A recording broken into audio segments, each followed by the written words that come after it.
Hope you all are doing well and study very very hard. आज हम लोग reaction mechanism start करने जा रहे हैं ऑर्गेनोमेटालिक केमिस्ट्री का। And you as you all know that कि CSI नेट और गेट में इसका सबसे ज़्यादा पार्ट आता है। 2 और 3 क्वेश्चंस हमेशा इस पार्ट के आते हैं और डायरेक्ट क्वेश्चंस आते हैं रिएक्शन मैकेनिज्म पार्ट के, चाहे वो कोऑर्डिनेशन का हो चाहे ऑर्गेनोमेटालिक केमिस्ट्री का हो। कोऑर्डिनेशन का मैं पहले से ही ले चुकी हूँ और बहुत अच्छे से आप लोगों को करवा चुकी हूँ। तो आज हम ऑर्गेनोमेटालिक केमिस्ट्री स्टार्ट करेंगे, एक एक रिएक्शन स्टार्ट करेंगे। ठीक है, बहुत सारी रिएक्शंस है। जैसे आज हम लोग स्टार्ट करने जा रहे हैं मेटल कार्बोनिलेट्स। इससे रिलेटेड जो मैं क्वेश्चन जो प्रीवियस ईयर वाले करवाने वाली हूँ वो मैंने अपने टेलीग्राम चैनल पे डाल दिए हैं। ठीक है, तो वहां से भी आप उसका PDF उसकी फोटोज ले सकते हैं और साथ साथ कर सकते हैं उन क्वेश्चंस को। और बिलीव मी, अगर कॉन्सेप्ट क्लियर होता है ना तो क्वेश्चन आपको कैसे भी आ जाए पेपर में आप वैसे कर लेते हैं। ठीक है, और हम इसको बिल्कुल ऑर्गेनिक केमिस्ट्री इनऑर्गेनिक केमिस्ट्री को मिक्स करते हुए चलेंगे, तो थोड़े से ऑर्गेनिक केमिस्ट्री भी आपके कॉन्सेप्ट क्लियर हो जाएंगे इनके साथ। तो स्टार्ट करते हैं हमारी आज की क्लास। देखो, मेटल कार्बोनिलेट्स, ठीक है, इसको मैं स्टार्ट करूंगी विद वन वर्ड कि अगर मैंने आपको बोला एसिटिक एसिड का फॉर्मूला लिख दो, तो क्या लिखोगे एसिटिक एसिड का फॉर्मूला? CH3COOH। ठीक है, अब मैंने कहा अब ऐसा करो, एक एसिडिक प्रोटॉन इसमें से निकाल दो, तो आप क्या करोगे, एक H पॉजिटिव इसमें से आप रिमूव कर दोगे, एक H पॉजिटिव आप इसमें से रिमूव कर दोगे और आप इसको लिख दोगे CH3COO नेगेटिव। ठीक है, अब ये यहाँ पे था एसिटिक एसिड, इसको हम बोलते हैं एसीटेट। ठीक है, अब मैंने आपको बोला write down the formula of oxalic acid, तो आप क्या लिखोगे COOH, यहाँ पे COOH, और आपने 2 प्रोटॉन इसमें से निकाल दिए, ये निकल गया, ये निकल गया, और आपने बना दिया COO नेगेटिव और यहाँ पे COO नेगेटिव। अब आप इसको क्या बोलोगे, ऑक्सलेट। क्या बोलोगे, ऑक्सलेट। तो हमने एक चीज देखी कि जैसे ही इनके फॉर्मूले में नेगेटिव चार्ज आया वैसे ही इनके ऊपर एक वर्ड ऐड हो गया, दैट इज 8 वर्ड यहाँ पे हमने इसके अंदर ऐड कर दिया। इन द सेम वे हमें पता होता है वी हैव मेटल कार्बोनिल्स। अभी तक हम जितना भी so long 11 classes are going on, तो हम मेटल कार्बोनिल्स भी पढ़ रहे हैं। For example the formula is like this, आपने उसके अंदर अल्कली मेटल डाला है। ठीक है, इसको बारे में अभी मैं डिटेल में बताऊंगी कि ये क्या करता है, और आपको मिलता है मेटल जो कि यहाँ पे तो X है और इसके ऊपर नेगेटिव चार्ज। अब इस कॉम्प्लेक्स का नाम है मेटल कार्बोनिल। ठीक है, इसका नाम है मेटल कार्बोनिल, और अगर इसका नाम मेटल कार्बोनिल है और इसके ऊपर नेगेटिव चार्ज आ गया तो इसका नाम हो जाता है मेटल कार्बोनिलेट, जो कि हम आज की क्लास में पढ़ने जा रहे हैं। बस आपको पीछे 8 लगा दिया। मींस अगर हम लोग बोले कि मेटल कार्बोनिलेट क्या है, in short form the metal carbonylate is metal with carbonyls with negative charge। Means अगर हमें ये कॉम्बिनेशन जिस भी ऑर्गेनोमेटालिक केमिस्ट्री की रिएक्शन में हमें ये फॉर्मूला जहां पर भी दिखेगा, जहां पर we have a metal, we have a carbonyl, we have a negative charge, तो हम उसको बोल देंगे मेटल कार्बोनिलेट्स। ये हमारा फॉर्मूला हो जाता है मेटल कार्बोनिलेट्स का। चलो, इतनी सी बात बिल्कुल क्लियर हो गई कि मेटल कार्बोनिलेट्स क्या है। मेटल कार्बोनिल और उसके ऊपर जो नेगेटिव चार्ज लगा हुआ है उसे बोलते हैं मेटल कार्बोनिलेट्स। अब इसके क्वेश्चंस कहाँ से आते हैं? इसके क्वेश्चंस आते हैं मेथड ऑफ प्रिपरेशन से और इसके रिएक्शन से। डायरेक्ट क्वेश्चन भी आ सकता है, कभी कभार आता है रिएक्शन से, और कभी कभार इसके मेथड ऑफ प्रिपरेशन और जो रिएक्शंस है वो 3-4 क्वेश्चंस के मर्ज हो जाते हैं। हमें पता है जब 4 मार्क्स का क्वेश्चन CSI नेट पूछता है तो ऑर्गेनिक की रिएक्शंस कोई ही नहीं बचता, वो 3-3 रिएक्शंस को मिक्स कर देता है। तो इसी तरीके से इनऑर्गेनिक को भी मिक्स कर देता है। तो अब इसके हम लोग नेक्स्ट पार्ट पे मूव ऑन करते हैं, that is method of preparation of metal carbonates। So guys, अब स्टार्ट करते हैं method of preparation। देखो, बहुत ही आसान से ये होता है। सबसे पहले लिखेंगे by alkali metals। Alkali metals से ये प्रिपेयर होता है। अगर हम किसी भी मेटल कार्बोनिल में for example I have a metal carbonyl, जैसे कि अभी हमने लिखा था, मान लो इसे 6 ही हमने लगा दिया, इसमें मैंने कोई भी अल्कली मेटल बनाया और जनरली हम लोगों को दिखता है सोडियम, पोटेशियम, ठीक है, यहाँ पे मैंने लिख दिया Na, ठीक है। हमें पता है मेटल्स क्या करते हैं, metal are electropositive in nature, वो बहुत ही इजीली इलेक्ट्रॉन को डोनेट कर सकते हैं, Na++1 इलेक्ट्रॉन। ये इलेक्ट्रॉन ये मेटल कार्बोनिल ले लेता है और ये बन जाता है मेटल कार्बोनिल और उसके ऊपर एक negative charge, and this is called metal carbonylates, and this is a very simplest method of preparation of metal carbonylates. अब यहाँ से हम लोग सारे सिंपल ये मेथड ऑफ प्रिपरेशन की रिएक्शंस हैं, एक एक करेंगे, आपको क्लियर होता जाएगा। बस कुछ नहीं करना, जहां पर भी आपको मेटल कार्बोनिल दिख गया, अल्कली मेटल दिख गया, सोडियम दिख सकता है, पोटेशियम दिख सकता है, विद Hg भी आपको दिखने को दिख सकता है, एक्सेस ऑफ सोडियम देखने को मिल सकता है। आपको कुछ भी नहीं करना है, इनसे इलेक्ट्रॉन लेना है और मेटल को दे देना है। अब जैसे सबसे पहले हम अपनी रिएक्शन उठाते हैं, वहां पे हमने लिखा हुआ वेनेडियम CO6 और यहाँ पे डाला हुआ है सोडियम, ठीक है। हमें पता है सोडियम एक इलेक्ट्रॉन डोनेट करेगा, वो इलेक्ट्रॉन ये ले लेगा और ये बना देगा वेनेडियम CO6 और 1 नेगेटिव। ये और कितने नेगेटिव चार्ज आएंगे वो किस पे डिपेंड करेगा, इसको कितने इलेक्ट्रॉन्स चाहिए। If you count it's electron, देखो शक्ति वक्र 23 5 इलेक्ट्रॉन्स, D3S2 प्लस 6 2 जा 12 17 इलेक्ट्रॉन स्पीसीज है। इससे स्टेबल होने के लिए 1 इलेक्ट्रॉन चाहिए, तो सिर्फ ये सोडियम से 1 ही इलेक्ट्रॉन देगा और 18 इलेक्ट्रॉन स्पीशीज वी गेट। तो इसलिए यहाँ पे एक नेगेटिव चार्ज आया। फॉर एग्जाम्पल यहाँ पे ये 16 इलेक्ट्रॉन स्पीशीज होती तो ये क्या करता, 2 इलेक्ट्रॉन्स लेता और 2 नेगेटिव बनता और स्टेबल बनता। इनऑर्गेनिक रिएक्शंस में हम सिर्फ 2 ही बातों का याद रखेंगे और ऑर्गेनोमेटेलिक केमिस्ट्री में कुछ भी नहीं है। 18 इलेक्ट्रॉन रूल फॉलो होना चाहिए जो सबसे इंपॉर्टेंट पार्ट है, और सेकेंडली चार्ज न्यूट्रलाइज्ड होना चाहिए। अगर कोई रिएक्शंस हमें बड़ी दे रखी है तो एंड में चार्ज न्यूट्रलाइज होना चाहिए, कहीं पे नहीं भी होगा 18 इलेक्ट्रॉन बनना चाहिए, ठीक है। मान लो फॉर एग्जांपल 16 इलेक्ट्रॉन स्पीसीज है, नेगेटिव चार्ज है तो या पॉजिटिव चार्ज है तो वो चार्ज को न्यूट्रलाइज भी करेगा और 18 इलेक्ट्रॉन स्पीसीज भी बनेगा। तो सिर्फ हमें इतना सा फोकस करना है, ये तो बहुत सिंपल सा था। अब जो है सबसे इंपॉर्टेंट है दिस टाइप ऑफ रिएक्शन जो कि आती है, ठीक है। यहाँ पे हमारे पास 2 मेटल लगे हुए हैं और यहाँ पे वी हैव CO5 और है ऑल्सो। तो यहाँ पे हमने मेटल डाला, ठीक है, Na इन एक्सेस हमको फॉर एग्जाम्पल दे रखा था। ऐसा जब भी होगा कि हमें डाइमर, ट्राइमर, टेट्रामेर देखने को मिलेगा, जैसे कि ये यहाँ पे हमारा क्या है, डाइमर है, तो हमें कुछ भी नहीं करना है, हमें इसको एक बड़ा बड़ा सा लिखेंगे, we will break them into equal halves. अगर डाइमर है तो 2 इक्वल हाफ्स, ट्राइमर है 3 इक्वल हाफ्स, अगर टेट्रामेर है देन 4 इक्वल हाफ्स में हम इसको तोड़ देंगे। तो divide them into 2 equal halves, क्योंकि यहाँ पे 2 है तो 2 इक्वल हाफ्स में हमने इसको डिवाइड कर दिया। अब कैसे डिवाइड कर सकते हैं, यहाँ से बॉन्ड को ब्रेक कर दो तो कितना बनेगा हमारी ये कितनी, एक यूनिट ये बनेगी, एक यूनिट ये बनेगी, तो 2MCO5। अब क्वेश्चन आता है कि हमें तो मेटल गिवन नहीं है, दिस इज M तो कोई भी मेटल हो सकता है। तो जब अगर ऐसा होगा तो आप कुछ नहीं करेंगे, एक नेगेटिव चार्ज इसको दे देंगे, एक नेगेटिव चार्ज इसको दे देंगे और आंसर अपना लिख देंगे। अगर मेटल गिवन है, जैसे अभी नेक्स्ट क्वेश्चन हम लोग यहाँ पे करते हैं, ये क्वेश्चन में वी हैव आयरन, हमारे को ट्राइमर दे रखा है, क्या दे रखा है, वी हैव अ ट्राइमर।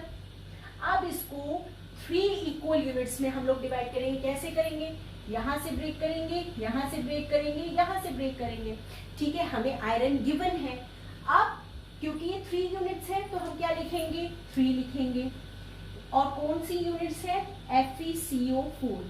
इसके बाद इसके इलेक्ट्रॉन काउंट करेंगे। आयरन क्या होता है, D6 होता है, 6 + 2 8 इलेक्ट्रॉन्स, इसके 8 इलेक्ट्रॉन्स, इसके पास हो गए 16 इलेक्ट्रॉन्स। अब इसे कितने चाहिए, 2 इलेक्ट्रॉन्स चाहिए, तो यहाँ पे हम लोग लिख देंगे 2 नेगेटिव। तो इस तरीके से हमें रिएक्शंस मूव ऑन करनी है। 3 लिख दिया क्योंकि 3 इक्वल पार्ट्स थे और 16 इलेक्ट्रॉन स्पीसीज थी, इसलिए हमने इसको 2 इलेक्ट्रॉन्स दे दिया। इसी तरह ऑस्मियम 3CO12, आपको स्ट्रक्चर की बिल्कुल जरूरत नहीं है, ऑस्मियम 3 है, आपको इसके 3 इक्वल पार्ट्स करने हैं। तो आप क्या करोगे, ऑस्मियम लिखोगे और यहाँ पे 3 लिख दोगे। अब 12 को 3 से डिवाइड कर दो तो कितना, 3 4 जा 12, तो यहाँ पे CO इसको मिल जाएंगे 4। ठीक है, अब सेम यहाँ पे इसके इलेक्ट्रॉन काउंट करो। आयरन के नीचे आता है ऑस्मियम फेरुवस, ठीक है, तो इसमें भी 8 इलेक्ट्रॉन्स, यहाँ भी 8 electron is equal to 16 electron. कितने इलेक्ट्रॉन चाहिए, 2 इलेक्ट्रॉन चाहिए, तो we will have 2 negative over here. अब इसी तरीके से इसको डिवाइड करो, अपने आप करके देखो कि क्या आंसर आएगा। ठीक है, अब यहाँ पे 2 लिखा है तो हम इसके 2 इक्वल हाफ्स करेंगे, तो क्या लिखेंगे, 2 यहाँ पे लिखेंगे कोबाल्ट और यहाँ पे 8 है, 8 डिवाइड बाई 2 इज 4, तो CO यहाँ पे कितना आ जाएगा 4। अब इलेक्ट्रॉन काउंट करते हैं। कोबाल्ट में क्या होता है, D7 क्योंकि फैको निकोजन, तो आयरन के बाद आता है तो D7S2 9 इलेक्ट्रॉन, तो 9 एंड प्लस 4 2 जा 8, तो 9 और 10 इज इक्वल टू 17 इलेक्ट्रॉन। तो यहाँ पे इसको सिर्फ एक ही इलेक्ट्रॉन चाहिए, तो इसलिए मैंने लगा दिए यहाँ पे नेगेटिव चार्ज। तो इस तरीके के क्वेश्चंस आते हैं हमारे एग्जाम में।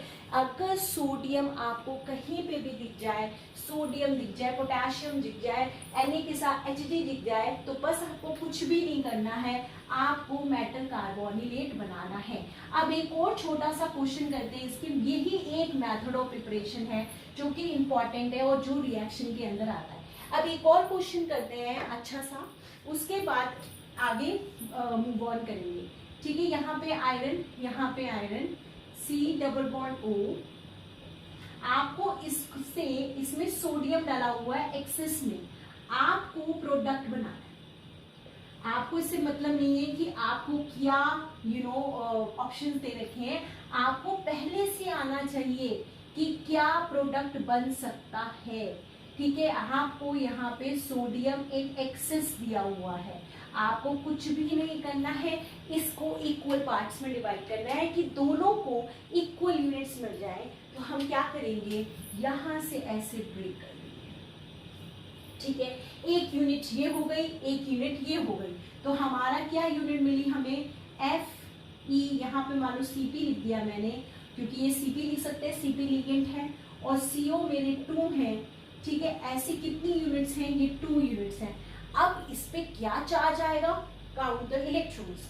चार्ज के लिए जो भी यहाँ पे चार्ज आना है उसके लिए बस आपको कुछ नहीं करना है, आपको 18 इलेक्ट्रॉन रूल लगा के इसके इलेक्ट्रॉन काउंट करने हैं। ठीक है, 5 प्लस 8 प्लस 2 2 जा 4, ठीक है, 8 और 5 13, 13 और 4 17, तो 17 इलेक्ट्रॉन भी है, तो यहाँ पे हम एक नेगेटिव चार्ज लगा देंगे, क्योंकि एक नेगेटिव चार्ज लगाने के बाद it will become 18 electron species. ठीक है, तो होप गाइस इसको मेथड ऑफ प्रिपरेशन आपको समझ में आया होगा। ठीक है, एक स्क्रीनशॉट ले सकते हो, लेना चाहते हो तो। अब इसके बाद हम लोग मूव ऑन करेंगे इनकी रिएक्शंस पे, और मैं आपको इतनी रिएक्शंस करा दूंगी कि जितने प्रीवियस ईयर क्वेश्चंस हैं और आने वाले में भी जो भी कॉन्सेप्ट्स हैं वो आपके उससे क्लियर हो जाएंगे। तो अब इसकी रिएक्शंस करते हैं और जो क्वेश्चंस मैंने टेलीग्राम पे पूछे हैं प्रीवियस ईयर क्वेश्चंस वो सॉल्व करते हैं। सो गाइस, अब हम लोग रिएक्शंस करते हैं मेटल कार्बोनिलेट्स की। देखो, इसको रिलेट करेंगे बिल्कुल ऑर्गेनिक केमिस्ट्री के साथ। ठीक है, अगर मैंने ऑर्गेनिक केमिस्ट्री में आपके सामने ये लिख दिया होता कि ये बता दो ये क्या है, जो भी मैं आपके सामने लिख रही हूँ आप बता दो ये आपके लिए क्या है, तो आप कई लोग बोलते हैं that it is a base, और कई लोग बोलते हैं no ma'am it is a nucleophile. तो हमें पता है these all can act as an base as well as nucleophile। ये बेस की तरह भी एक्ट कर सकते हैं और न्यूक्लियोफाइल की तरह भी एक्ट कर सकते हैं। इन द सेम वे जो मेटल कार्बोनिलेट्स हैं can act as base as well as nucleophile, and it is all depends on, ये दोनों ही तरीके से एक्ट कर सकता है, depends on कि आपका सबस्ट्रेट कैसा है, आपका सबस्ट्रेट कैसा है, उसके पास एसिडिक प्रोटोन है या नहीं है। इसका एक एग्जांपल लेते हैं, उसी को कोरिलेट करेंगे मेटल कार्बोनिल्स के साथ। जैसे हमारे पास है OH नेगेटिव, ठीक है, अगर मैं यहाँ पे डालूं CH3I, ये मेरा सबस्ट्रेट है, और यहाँ पे वी हैव CH3COOH, तो ये दोनों में ये डिफरेंट तरीके से एक्ट करेगा। बहुत ही नॉर्मल GOC की बात है, हम GOC में ये चीज पढ़ते हैं। यहाँ पे ये क्या करेगा, बिकॉज यहाँ कोई भी एसिडिक प्रोटोन नहीं है, ये यहाँ पे एक्ट करेगा, आयोडीन निकल जाएगी, नॉर्मल SN2 रिएक्शन होगी। SN2 क्यों होगी, क्योंकि यहाँ पे प्राइमरी कार्बोकटायन, मतलब कि प्राइमरी कार्बोकटायन तो बनेगा नहीं ना, primary carbocation is not stable, तो कार्बोकटायन नहीं बनेगा, एक ही स्टेप में, सिंगल स्टेप में रिएक्शन हो जाएगी, क्योंकि ये इसके ऊपर भी डिपेंड करेगा, इसके ऊपर डिपेंड करेगा, इसीलिए हम इसे 2 कहते हैं। न्यूक्लियोफाइल ने सब्स्टिट्यूट किया, इसीलिए बोलते हैं nucleophilic substitution reaction second order, क्योंकि हमारे इन दोनों के ऊपर डिपेंड कर रहा होता है, और यहाँ हमारे को मिल जाता है CH3OH। यहाँ पे क्योंकि ये एसिड है तो we have a acidic proton over here, तो यहाँ पे तो इसने न्यूक्लियोफाइल की तरह काम किया, मतलब OH negative act as a nucleophile over here. तो इन द सेम वे यहाँ पे, क्योंकि यहाँ पे है we have a acidic proton, हमारे को यहाँ पे एसिडिक प्रोटोन दिख रहा है, तो यहाँ पे it will act as a base, ठीक है।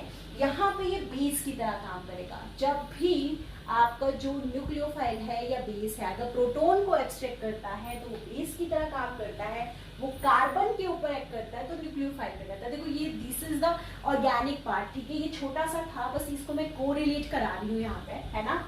तो ये यहाँ पे बेस की तरह काम करेगा, क्योंकि ये एसिडिक प्रोटोन एक्सट्रैक्ट कर लेगा, और हमारा यहाँ पर ये क्या बन जाएगा, वाटर बन जाएगा, ठीक है। तो इसी तरीके से मेटल कार्बोनिल्स की रिएक्शंस भी हम करेंगे। तो ये याद रखना कि ये किसके ऊपर डिपेंड करे, सबस्ट्रेट पे। अगर एसिडिक प्रोटोन नहीं है तो इसने न्यूक्लियोफाइल की तरह काम किया, अगर एसिडिक प्रोटोन है तो इसने बेस की तरह काम किया।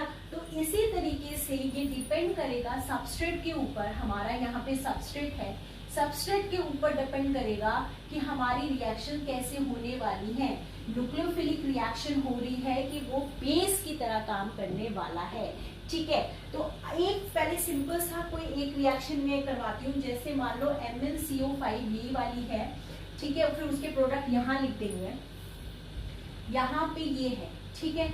आपका यहाँ डाला हुआ है CH3I और यहाँ डाला हुआ है H3O पॉजिटिव, ठीक है। हमें पता है इसमें कोई भी एसिडिक प्रोटोन नहीं है, तो ये किसकी तरह एक्ट करेगा,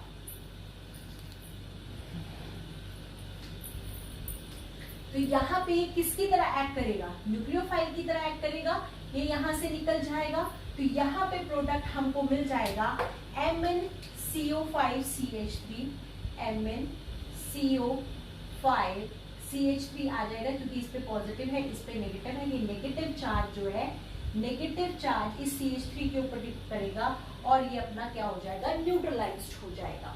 यहाँ पे इसने एक्ट किया एज अ न्यूक्लियोफाइल। अब यहाँ पे ये किसकी तरह एक्ट करने वाला है, यहाँ पे एक्ट करने वाला है एज अ बेस, क्योंकि इसके पास है प्रोटोन, ये H+ दे सकता है, ये H+ दे सकता है, ये नेगेटिव चार्ज है, न्यूट्रलाइज हो जाएगा, और यहाँ पे ये H+ एक्सट्रैक्ट कर लेगा, तो ये बेस की तरह काम करेगा। यहाँ पे हमें मिलेगा MnHCO5 और चार्ज हमारा हो जाएगा न्यूट्रलाइज। तो आप यहाँ पे लिख देंगे MnHCO5 और ये CH3I में ये न्यूक्लियोफाइल की तरह एक्ट किया MnCO5CH3। तो ये बस OH नेगेटिव को याद रखना है, आपकी सारी रिएक्शंस हो जाएंगी। अब धीरे धीरे इन सारी रिएक्शंस को मूव ऑन करते हैं, और मैं आपको श्योरली कह रही हूँ जितने टेलीग्राम पे क्वेश्चन दिए थे आप खुद कर पाएंगे, क्योंकि हमारा लॉजिक सिर्फ इन्हीं दोनों के ऊपर बेस्ड है, मेटल कार्बोनिलेट्स का। अब हम लोग रिएक्शंस करते हैं, ठीक है। अब जैसे हमने ये वाली तो कर ही ली है, ये वाली कर ही ली, ये मैं अभी लास्ट में करवाऊंगी, पहले ये करना है। देखो नेगेटिव है, ब्रोमीन अच्छा लिविंग ग्रुप है, निकल सकता है यहाँ पे ऐसे करके ब्रोमीन लगाएंगे ऐसे, ठीक है। तो होगा क्या, ये नेगेटिव चार्ज यहाँ आएगा, ब्रोमीन यहाँ से निकल जाएगा, या कह लो पहले ब्रोमीन निकलेगा, ठीक है। अगर ब्रोमीन निकला, क्योंकि कार्बोकटायन यहाँ स्टेबल बनने वाला है, तो होगा क्या, एक बार करेंगे, ऐसे करके ऐसे बनेगा, एक कार्बोकटायन की फॉर्मेशन हो जाएगी, क्योंकि कार्बोकटायन यहाँ पे स्टेबल है। क्यों स्टेबल है, क्योंकि डीलोकलाइजेशन पॉसिबल है। ये यहाँ पे आएगा और ये ऐसा भी बन सकता है, इसके रेजोनेटिंग स्ट्रक्चर्स पॉसिबल है। आंसर तो वही आने वाला है, ऐसे करके डबल बॉन्ड आने वाला है। तो ये यहाँ पे आएगा और ये बन जाएगा MnCO5, तो जैसे कि है, और ये जो है बॉन्ड बना लेगा ऐसे, ठीक है। Mn जो है इस कार्बन के साथ, चाहे इस कार्बन के साथ सिंगल बॉन्ड, डबल बॉन्ड, ऐसा बॉन्ड बना लेगा। अब आगे क्या होता है, ये तो रिएक्शन यहाँ पे थी, पर क्वेश्चंस में क्या कर देते हैं, अभी हम लोग देखेंगे, यहीं पे HNU कर देते हैं। तो हमेशा ध्यान रखना, इसको भी बड़ा बड़ा लिख लो, अगर आपके पास फ्लक्सोनियल लिगेंड है, इफ यू हैव फ्लक्सोनियल लिगेंड्स और HNU डाला हुआ है, तो होता क्या है, एक कार्बोनिल रिमूव होता है, और अगर जितनी भी उसकी फ्लक्सोनिलिटी है, जैसे ये क्या है, ईटा 1 है यहाँ पे, तो ये ईटा 3 में कन्वर्ट हो सकता है, तो ये कन्वर्ट हो जाएगा MnCO5। अगर मैं इसको लिखना चाहूँ तो ये यहाँ पे ऐसे करके ये ईटा 3 के अंदर कन्वर्ट हो जाएगा, and this will be your answer. इसका नेगेटिव चार्ज तो यहाँ न्यूट्रलाइज हो गया, फिर से देख लो, ये था, ठीक है, कार्बोकटायन बना क्योंकि स्टेबलाइज था। फिर इस नेगेटिव चार्ज ने इसके साथ रिएक्ट किया, इस तरीके का बॉन्ड बना दिया। अगर मान लो इसकी फर्दर किसी ने रिएक्शन दी होती, HNU दिया होता, तो फोटोलिसिस में क्या होता है, फोटोलिसिस में वो ईटा 1 ईटा 3 के अंदर कन्वर्ट हो जाता है।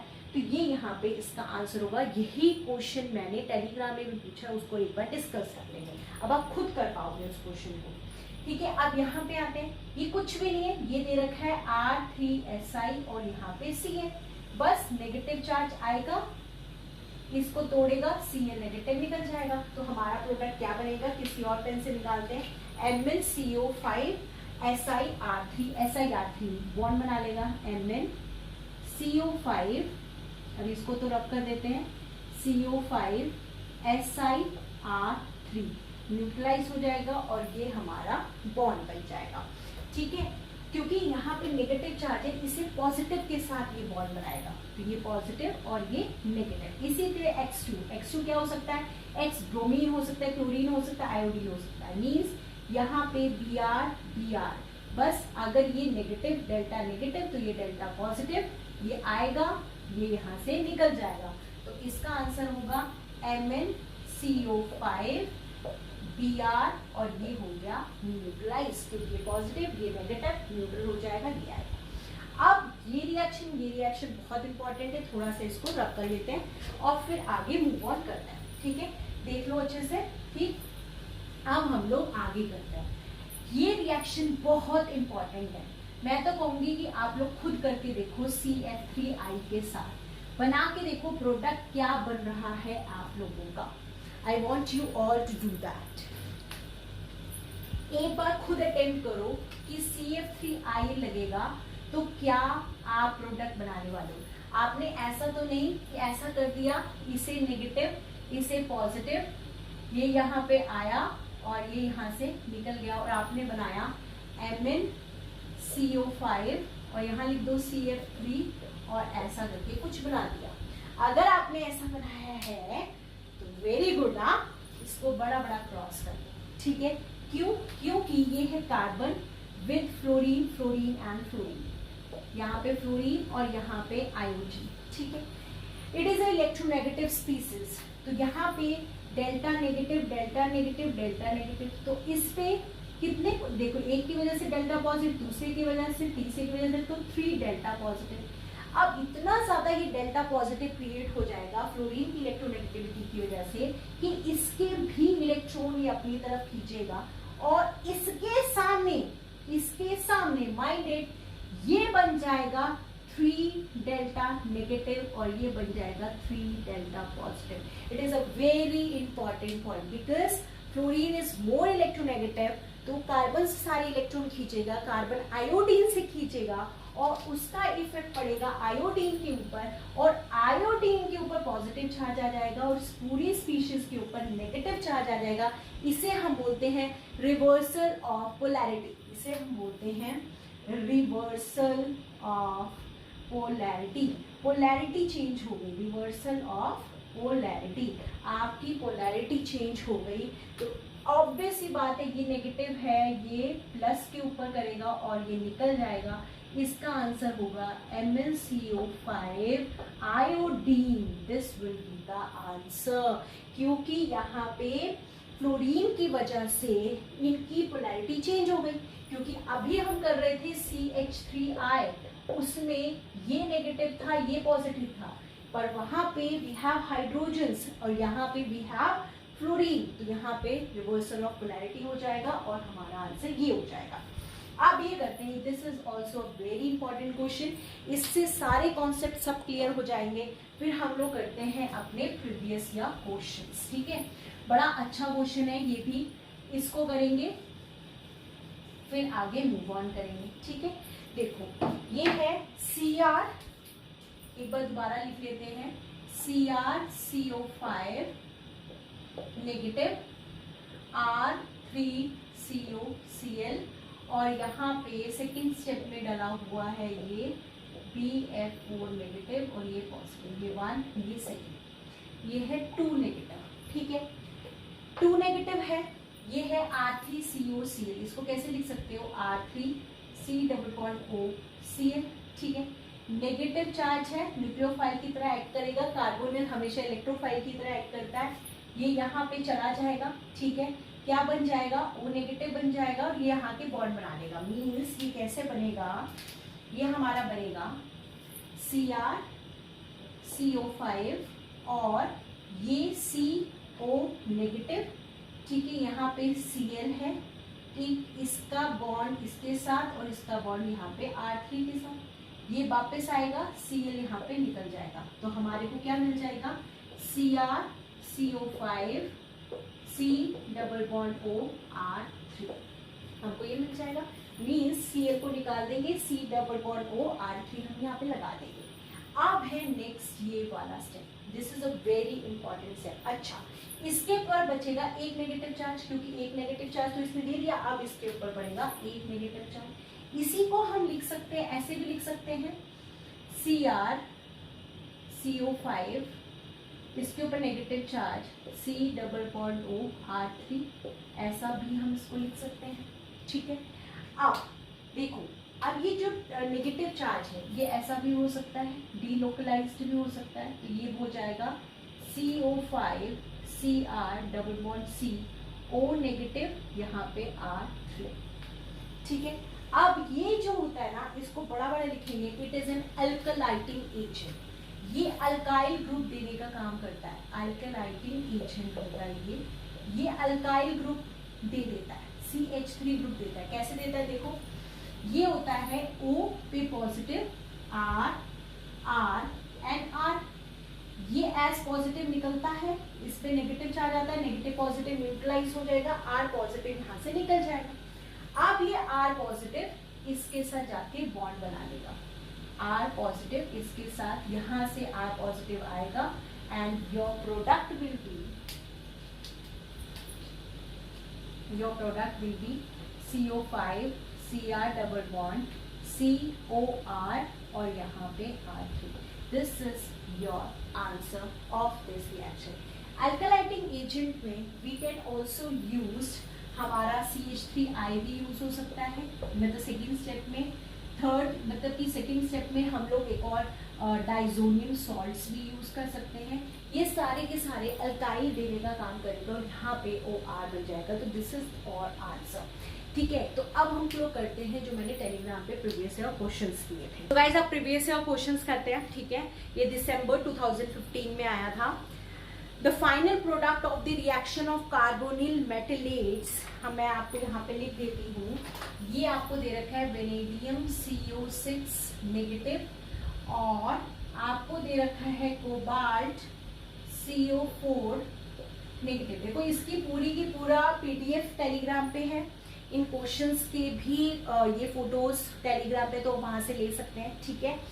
ये दोनों आपको दे रखे हैं, इनकी रिएक्शन करा रखी है H3PO4 के साथ। आपको पूछा है फाइनल प्रोडक्ट क्या होगा, दोनों का अपना अपना इंडिविजुअल है।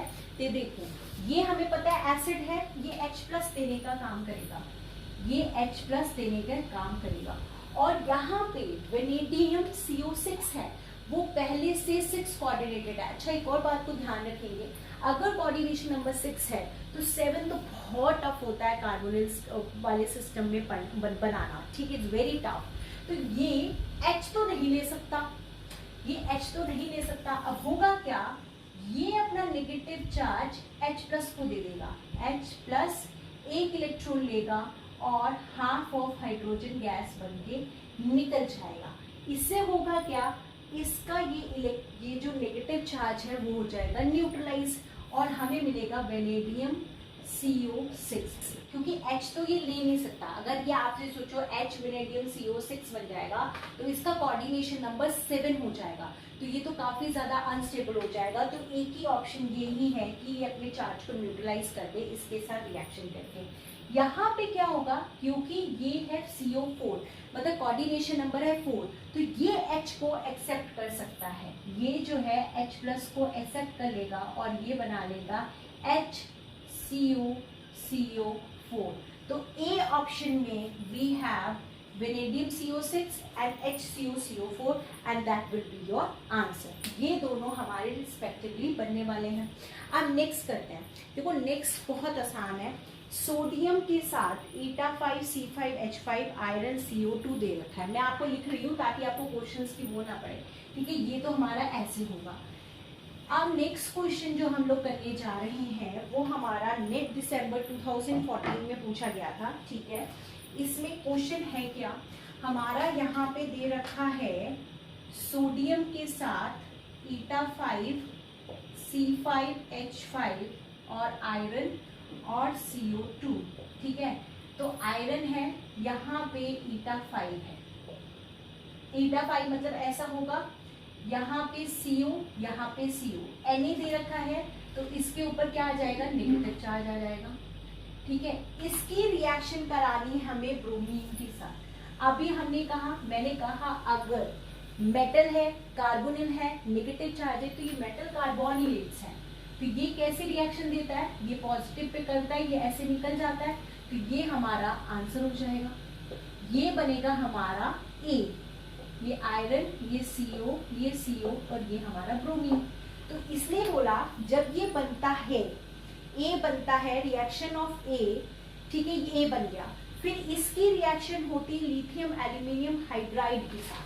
इसी की रिएक्शन हमने करनी है लिथियम एल्यूमिनियम हाइड्राइड। इसको अच्छे से देखो, चाहे ऑर्गेनिक केमिस्ट्री चाहे इनऑर्गेनिक केमिस्ट्री, ये H नेगेटिव देने का काम करता है।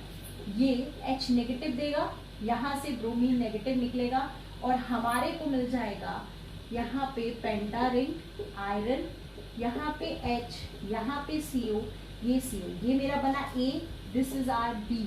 अब उसने बोला B जो बन रहा है ना, उसमें हमने H1NMR किया और हमें जो रेशो मिली वो मिली 5:1। कैसे मिली होगी 5:1, यहाँ के 5 जो है हमारे हाइड्रोजन्स, हमारे यहाँ पे 5 हाइड्रोजन्स है और एक हाइड्रोजन ये है, जिसकी वजह से 5:1 हमको मिल गया, ठीक है। तो मतलब दिस इज आवर प्रोडक्ट, मतलब ये A हमारा ये होगा और B हमारा ये होगा रिस्पेक्टिवली। तो इसका जो आंसर है, इसका भी आंसर है ऑप्शन नंबर A। ये हमारा नेट दिसंबर 2014 में पूछा हुआ था क्वेश्चन, ठीक है। सिर्फ पता क्या होता है, लॉजिक आना चाहिए, कॉन्सेप्ट आना चाहिए, कहीं का भी है आप कर सकते हैं। इसी तरीके से next question is also very very easy, ठीक है। Mn2CO10 दे रखा है, Mn2CO10 और उसमें लगा हुआ है सोडियम। हमने बोला कि अगर आपको मेटल दिख जाए Mn2CO10 इसमें डाला है सोडियम, तो आप क्या करोगे, आप इसको 2 इक्वल पार्ट्स में डिवाइड कर दोगे, MnCO5 और ये बन गए 2, ठीक है। ये इसकी 2 यूनिट्स बनेगी हमारी Na के लगते ही। अब नेगेटिव चार्ज कितना लगाएं, ये होता है 5d5s2, 5 6 7 10, 17 इलेक्ट्रॉन, मीन्स एक ही इलेक्ट्रॉन चाहिए, तो ये बनेगा 2 MnCO5 नेगेटिव। दो ऑप्शंस थे, एक था बी और एक था हमारा सी। इन दोनों में MnCO5 नेगेटिव बना हुआ है, ठीक है। अब नेक्स्ट स्टेप में CH3COCl डला हुआ है। अभी मैंने कराया कि अगर इसके ऊपर CH3 डबल बॉन्ड OCl लगेगा, ये यहाँ जाएगा, ये यहाँ जाएगा, वापस आएगा, Cl निकल जाएगा और हमें मिलेगा MnCO5 और C डबल बॉन्ड O, यहाँ पे CH3। तो ये हो जाएगा answer, that is your option number B. ये आपका बी बनेगा। ठीक है, वाला जो क्वेश्चन है बिल्कुल वो करवा दिया है मैंने। MnCO5 नेगेटिव होगा। नेक्स्ट क्वेश्चन जो है रिएक्शन ऑफ सोडियम, देखो टेलीग्राम पे पूरे क्वेश्चंस हैं, आराम से आप वहां से देख सकते हैं। Reaction of sodium MnCO5 with CH2 double bond CH2Cl, बिल्कुल ये जो जैसे कराया बिल्कुल वैसे ही होने वाला है। Cl निकलेगा, CH2 अपना बॉन्ड बना लेगा। फोटोलिसिस में मैंने पहले ही बोला eta1 किस में कन्वर्ट हो जाएगा, eta3 के अंदर कन्वर्ट हो जाएगा। तो इसलिए फोर्थ क्वेश्चन का जो आंसर होगा that will be your answer number A. ठीक है, ये वाला मैं थोड़ा सा करवा देती हूँ, जबकि ये भी बहुत ज़्यादा आसान है, इसमें भी ऐसा कुछ नहीं है, सारे के सारे मेटल कार्बोनिलेट से हैं, तो सब हम कर चुके हैं। ठीक है, आपकी तसल्ली के लिए मैं करवा देती हूँ। जैसे ये यहाँ पे CO है, ये CO है, इसके ऊपर नेगेटिव चार्ज लगा हुआ है। ठीक है, आपको ये दे रखा है कि इसकी रिएक्शन CH3I से कराएंगे, CH3I से, तो कैसे होगी, ये नेगेटिव है, न्यूक्लियोफिलिक रीअरेंजमेंट होगी, तो यहाँ पे क्या होगा, आप अपने आप करेंगे, यहाँ पे CH3 लग जाएगा। इसके बाद इसका जब NMR लिया तो देखो 3 इसकी वजह से आएंगे, 5 इसकी वजह से आएंगे, तो 5:3 हो जाएगा। ये बन गया मेरा A। इसकी रिएक्शन कराई है हमने फिर PPH3 के साथ, मतलब इसकी रिएक्शन हमने कराई PPH3 के साथ, तो होगा क्या, देखो अब तो ये कोऑर्डिनेटेड है, 18 इलेक्ट्रॉन स्पीसीज है, तो पहले ये कार्बोनेट को रिमूव करेगा, -CO प्लस PPH3, तो ये बनेगा आयरन, यहाँ पे PPH3, यहाँ पे CO, ये CH3, यहाँ पे पेंटा रिंग, तो यहाँ पे रेशो आई 5:3:15। क्यों, क्योंकि 3 फिनाइल रिंग्स लगे हुए हैं और एक में 5, तो 3 में 15 प्रोटॉन्स, तो ये हमारा बन जाएगा B। तो इसका जो ऑप्शन होगा, एक ही ऑप्शन था, क्योंकि बाद में जब ये नेगेटिव चार्ज यहाँ निकाल देगा तो ये एक न्यूट्रल स्पीसीज बन जाएगी, तो सिर्फ एक ही ऑप्शन था, that is option number B, जिसमें न्यूट्रल था, अदरवाइज पॉजिटिव नेगेटिव चार्ज था, उसको ही देख के आप फर्दर कर सकते थे। इसी के बाद इसी में एक और चीज भी हो सकती थी, माइग्रेटरी इंसर्शन भी हो सकता था। जब आप ऑप्शन देखते हो तो माइग्रेटरी इंसर्शन भी हो सकता था, वो आपको मैं नेक्स्ट क्लास में करवाऊंगी कि माइग्रेटरी इंसर्शन क्या होता है। तो यहाँ पे C डबल बॉन्ड को CH3, ये मेरा होगा B वाला आंसर, मतलब CO ना निकल के माइग्रेटरी इंसर्शन करेगा, वो मैं नेक्स्ट क्लास में कराऊंगी। बट फर्स्ट ऑप्शन को देख के, क्योंकि आपका ये बन रहा था, उसी को देख के आप भी लगा सकते थे। सो गाइज, होप आपको मेटल कार्बोनेट्स अच्छे से समझ में आए होंगे। नोट्स बनाते जाओ, एक एक रिएक्शन के, रिएक्शन कभी भी टफ नहीं होती, सिर्फ कॉन्सेप्ट होता है, कॉन्सेप्ट समझ में आएगा ना, हार्ड से हार्ड क्वेश्चन आपके सामने आप कर सकते हो। ठीक है, तो अब नेक्स्ट क्लास में करेंगे हम लोग मेटल हाइड्राइड्स की रिएक्शंस, मतलब कार्बोनिल मेटल हाइड्राइड्स की रिएक्शंस करेंगे, उसके बाद ऑक्सीडेटिव एडिशन, रिडक्टिव एलिमिनेशन, ये सब करेंगे। क्लास में मिलता है। Thank you so much.